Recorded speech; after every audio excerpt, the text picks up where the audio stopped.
Thank you, Mr. President.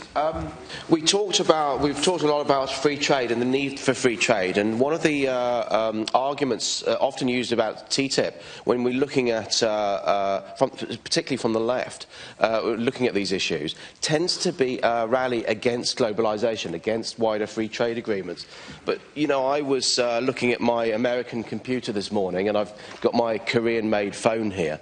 And some of you may actually be flying back to your home countries on a plane with bits made in France, Germany, Spain and the UK. So free trade and wider free trade has a significant role to play in creating jobs, in improving the lives of people and the wealth of countries. But it is also has a role to play in sustainable development. When we look around at some of the inertia and the protectionist approaches by the EU, by other countries, this can actually affect developing countries.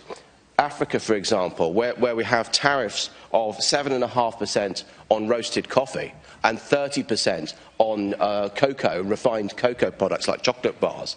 It means that countries like Germany are making more money out of from coffee than the whole of Africa put together.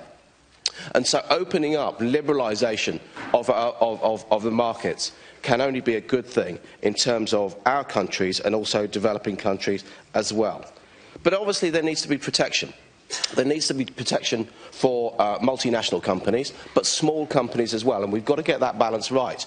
Because if companies are investing in an economy, in another part of the world, they need some sort of protection. That investment can't just be lost overnight because of a seizure of assets or a change in law that makes their investment worthless.